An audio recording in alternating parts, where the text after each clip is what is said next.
देश में Omicron cases का आंकड़ा 300 से ज्यादा हो गया है। 2 दिसंबर से लेकर 23 दिसंबर तक केवल 22 दिनों में ही ओमिक्रॉन के केसेस 360 का आंकड़ा पार कर चुके हैं। ओमिक्रॉन के बढ़ते केसेस का ट्रेंड डेल्टा जैसा ही है। डेल्टा की वजह से देश में भयावह दूसरी लहर देखने को हमें मिली थी। इसके बाद आशंका जताई जा रही है कि देश में ओमिक्रॉन वेरिएंट के चलते तीसरी लहर आ सकती है। एक्सपर्ट्स भी ओमिक्रॉन पर बढ़ते केसेस की चेतावनी लगातार देते जा रहे हैं। लेकिन यहाँ सवाल ये आता है, क्या भारत में ओमिक्रॉन तीसरी लहर ला सकता है? ओमिक्रॉन के केसेस किस तरह बढ़ रहे हैं और डेल्टा के किस तरह बढ़ रहे थे, उन पर आज हम नजर डालते हैं। भारत की बात करें तो भारत में दिसंबर 2020 के आखिरी में डेल्टा वेरिएंट के मामले सामने आना शुरू हुए थे। 21 दिसंबर 2020 को जहां कुल केसेस में 0.73% केस ही डेल्टा वेरिएंट के थे, वहीं करीब 2 महीने बाद 22 फरवरी तक ये बढ़कर 6.32% हो गए थे। इसके बाद से ही डेल्टा भारत में डोमिनेंट वेरिएंट हो गया था और मई तक आते आते 90% से ज्यादा केस डेल्टा वेरिएंट के ही थे। 2 दिसंबर को भारत में ओमिक्रॉन का पहला केस सामने आया था, तो वहीं 23 दिसंबर तक ओमिक्रॉन के केसेस का जो आंकड़ा है भारत में वो 360 के पार चला गया है। यानी सिर्फ 22 दिन में ही ओमिक्रॉन के केसेस में 2 से बढ़कर 360 हो गए हैं।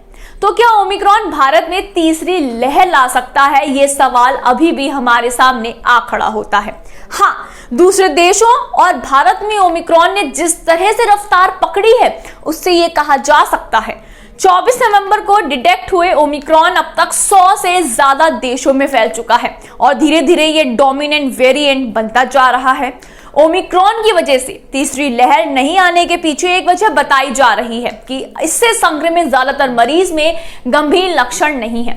लेकिन यहाँ हमें समझने वाली बात यह है कि ज्यादा लोगों का संक्रमित होना भी अपने आप में एक चिंता का विषय है। ओमिक्रॉन से संक्रमित लोगों में गंभीर मरीजों का शेयर भले ही कम हो, लेकिन ज्यादा लोग संक्रमित होंगे तो गंभीर मरीज भी उससे अनुपात नहीं हो पाएंगे। ओमिक्रॉन पर नीति आयोग ने कहा है कि अगर भारत में ब्रिटेन की तरह ही केसेस बढ़े तो भारत में भी रोजाना 13 से 14 लाख नए केसेस हमें देखने को मिल सकते हैं।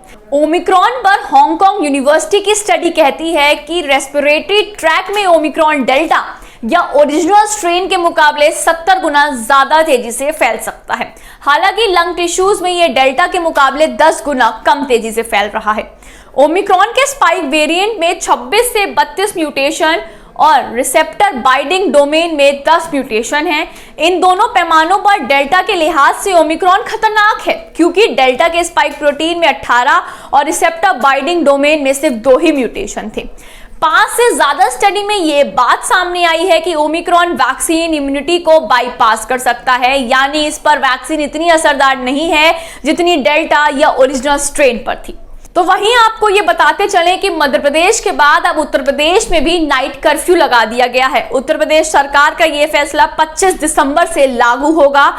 नई गाइडलाइंस के मुताबिक शादियों में अधिकतम 200 लोग ही शामिल हो सकेंगे। लोग 25 दिसंबर की रात 11 बजे से लेकर सुबह 5 बजे तक घर से नहीं निकल सकते, यानी रात 12 बजे से नए साल के जश्न की जो तैयारियां की जा रही हैं उन्हें झटका लगा है।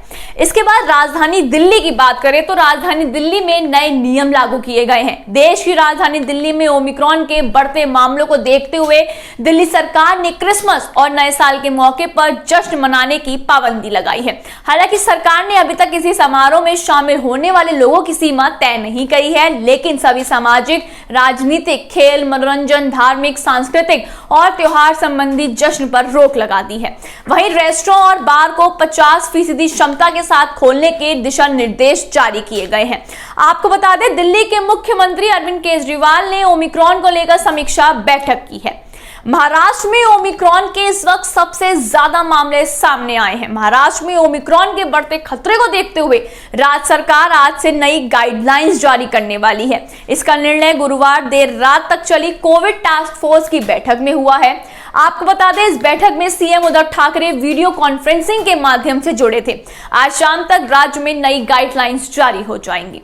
महाराष्ट्र सरकार क्रिसमस और नए साल के दौरान होने वाली भीड़ को लेकर चिंतित है। इसी को लेकर राज्य सरकार दिशा निर्देश जारी कर सकती है। इसमें नाइट कर्फ्यू, होटल में सीमित संख्या के साथ पार्टीज और वर्क प्लेस में भीड़ को लेकर गाइडलाइंस जारी होंगी। पश्चिम बंगाल की बात करें तो पश्चिम बंगाल ने अब क्वारंटाइन अनिवार्य कर दिया है। पश्चिम बंगाल ने बुधवार को जोखिम वाले देशों से भारत आने वाले कोरोना संक्रमितों के लिए 7 दिन का इंस्टीट्यूशनल आइसोलेशन अनिवार्य कर दिया है। राज्य के स्वास्थ्य विभाग ने बताया कि अगर जीनोम सीक्वेंसिंग में कोई ओमिक्रॉन से संक्रमित पाया जाता है तो उसे लगातार 2 RT-PCR टेस्ट निगेटिव आने तक हॉस्पिटल से नहीं छोड़ा जाएगा।